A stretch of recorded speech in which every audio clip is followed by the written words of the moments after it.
Chapter 3. Operating Decisions and the Income Statement.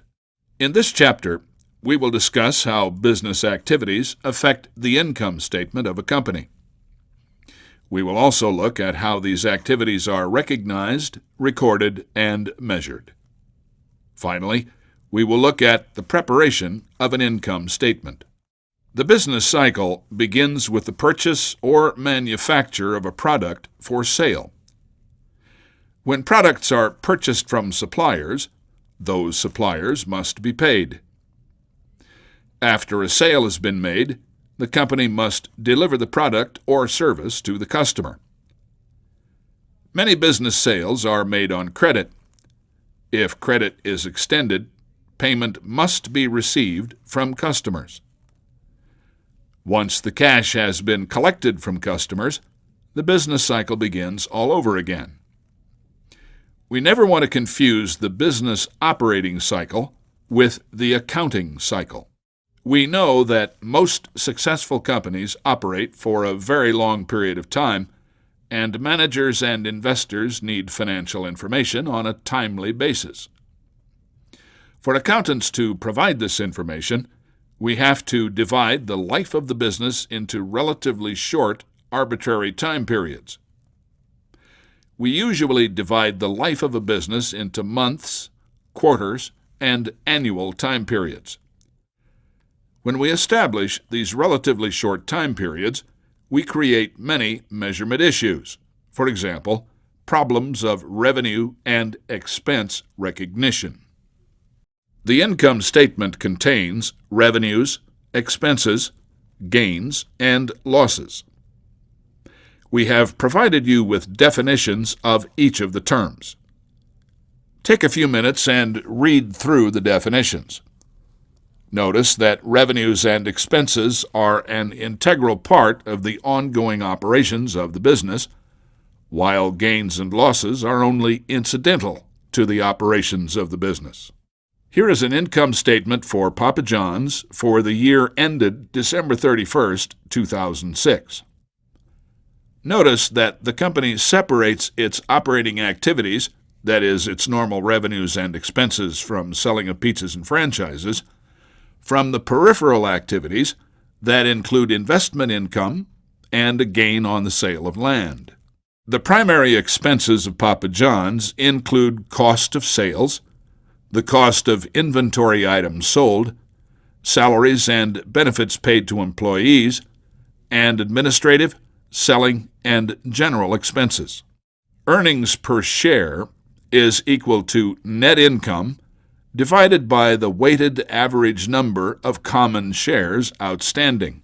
On the income statement for the full year ended December 31st, 2006, we can see that income tax expense is a substantial item.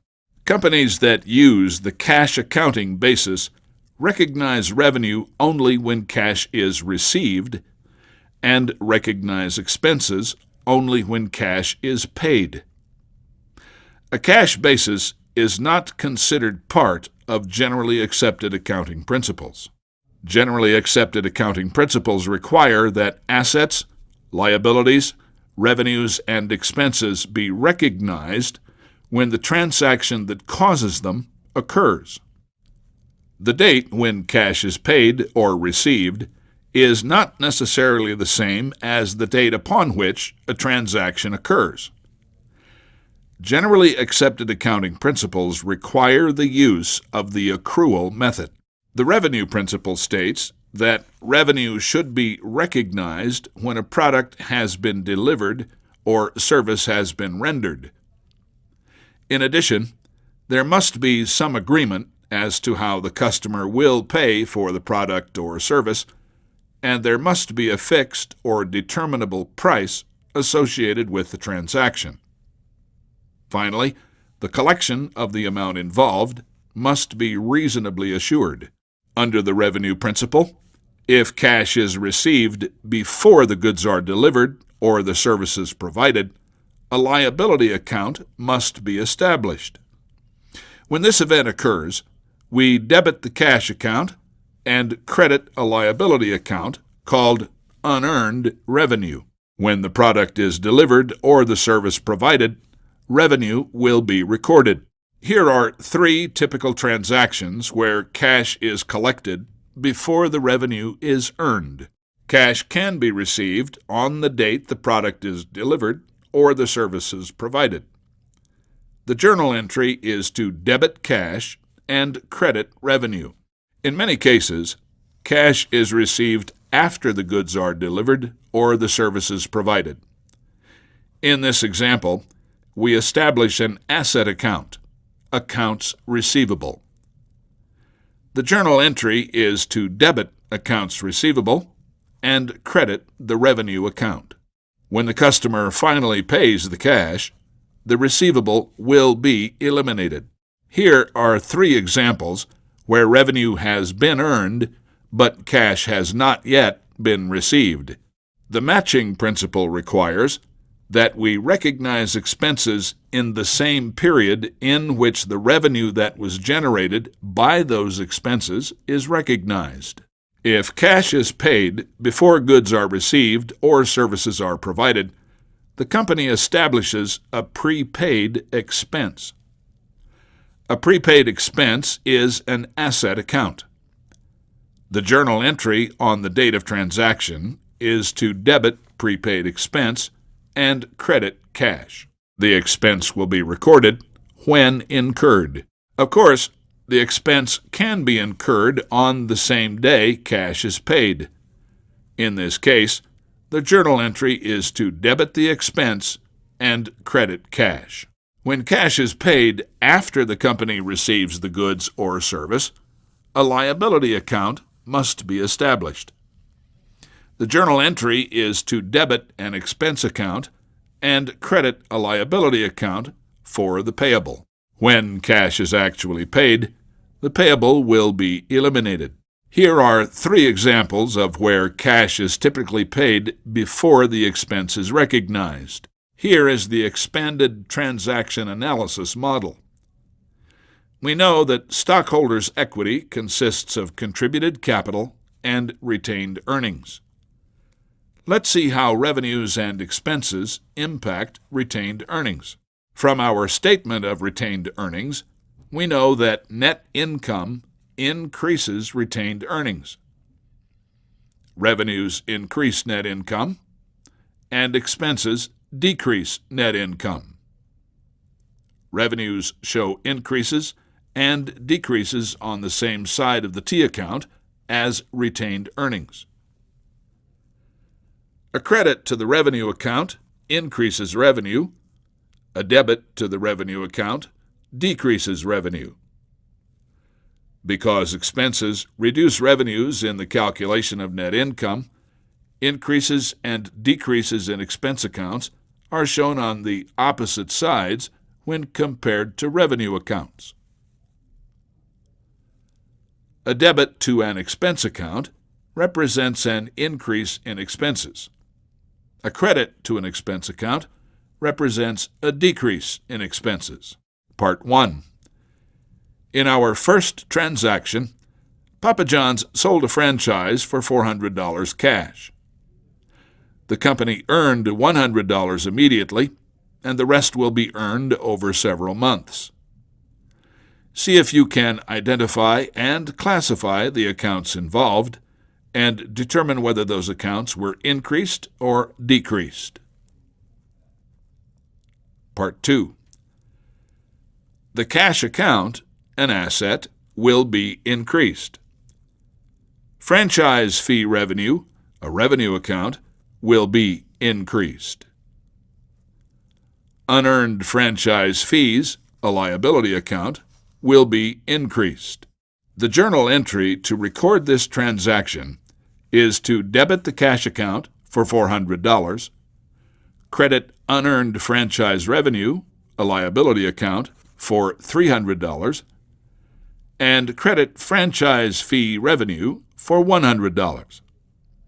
The cash has been received, but not all of the services have been provided. Part 1.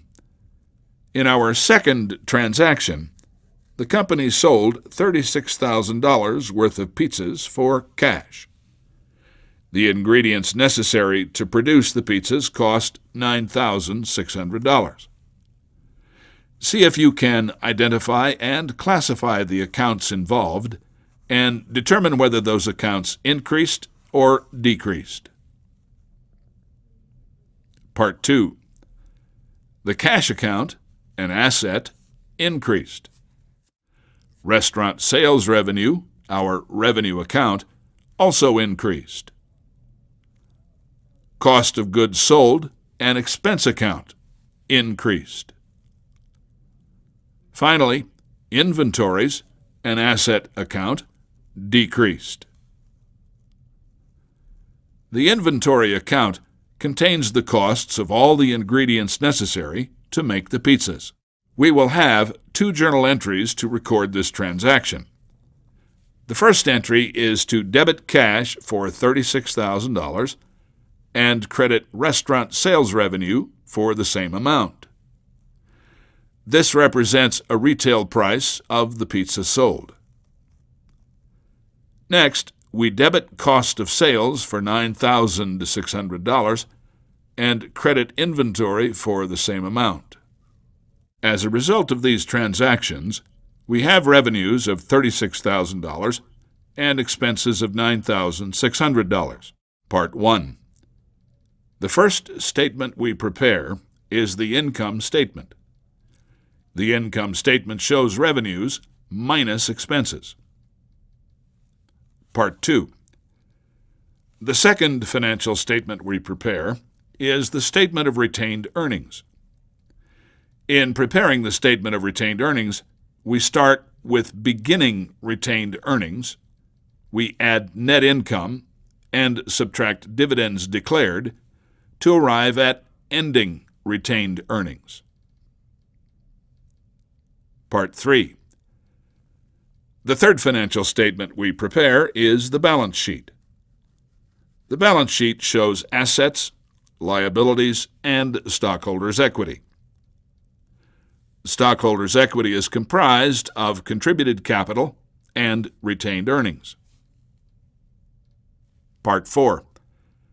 The final statement we prepare is the statement of cash flows. The statement of cash flows determines the change in our cash balance during the period.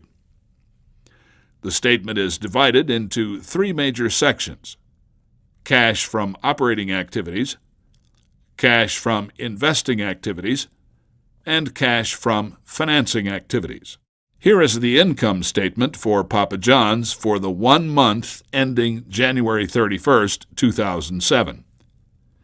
It is the first financial statement prepared by the company. Notice that net income is $21,800. Next, we prepare the statement of retained earnings. To the beginning balance in retained earnings, we add our net income of $21,800, subtract dividends declared, and arrive at our ending retained earnings. Notice that the ending balance in retained earnings is $165,800. The third financial statement we prepare is the balance sheet for Papa John's. Since total assets equal total liabilities plus stockholders' equity, the accounting equation is in balance. Notice that our ending retained earnings of $165,800 flows from the statement of retained earnings to the stockholders' equity section of the balance sheet. Cash inflows from operating activities include cash received from customers and from investments. Cash outflows relating to operating activities include cash paid to suppliers, employees, interest, and taxes. The net of our cash inflows and outflows is the cash flows from operating activities. The total asset turnover ratio is computed by dividing total sales revenue by average total assets. The ratio is an excellent measure of the sales generated per dollar of assets owned. A high total asset turnover ratio signifies efficient management of assets, and a low ratio signifies less efficient asset management. End of chapter 3.